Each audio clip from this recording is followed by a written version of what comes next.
If you have a good garden spot, you want worms in your garden. Now, why in the world would you want worms in your garden? What do they do? They make the soil richer. How? By making little tunnels and eating it.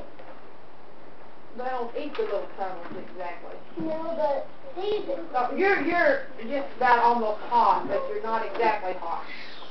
Sir? If we're playing the hot and cold game, you're really warm.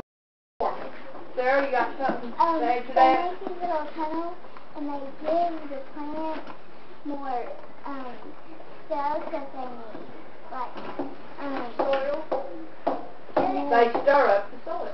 Yeah, that's what I meant. They stir up the little tunnels, which stir up the soil, and they irrigate the soil is what they do. They keep turning it over. Like, for instance, it's not going to be too large. I'm going to take my plant from it. When I do, I'm going to take a fork or a knife, and I'm going to dig down. I never want to sort of stab down in there. I'm going to twist that little knife around or the little fork around. And what I'm doing is I'm going to stir up the soil so they sort of breathe a little better. They get all packed down. That's what I was trying to say. And grass grows better, and every garden grows better if the dirt is not packed down real well. So everybody wants worms in their garden. I don't want to. I know they're really important to We got a rock. whole bunch of them out there. We've got like 26 years old. Okay, that's just a little bit of a mini lesson on worms. This is really math, and I think they made it fun by putting it into worm burgers. You all work your problems down there. I do not want to see just the answer. No, no, no. I want to see the way you have worked your problem. After you get all 6 problems worked, you may turn over on the back of this and draw some worms. Or whatever you would want to draw over here. Because 14, and it's 145 cents. Or, look at here, guys. We move our decimal point 1 to 2 places. $1.45. $1.45. I thought it was $1.25. I didn't move it.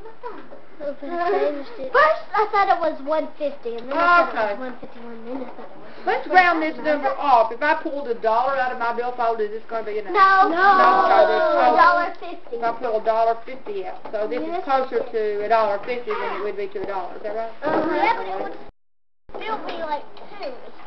It would still be rounded up to 2. If you were going to round it off between hundreds, it would. But if you were going to round it off in the halfway mark, there's 100, there's 150, and then there's 2.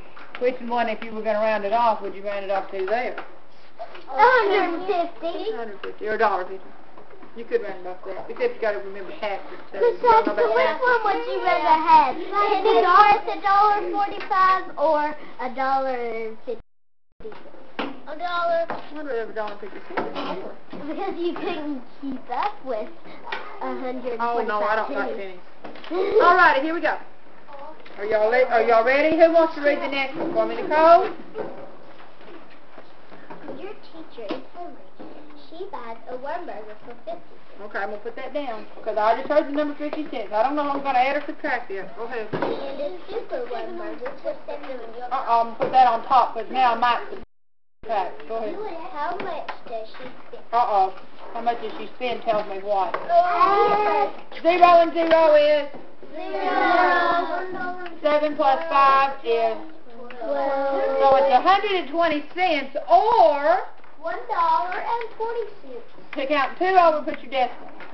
That's what I $1.20. That's what I put. $1.25. Okay, Travis.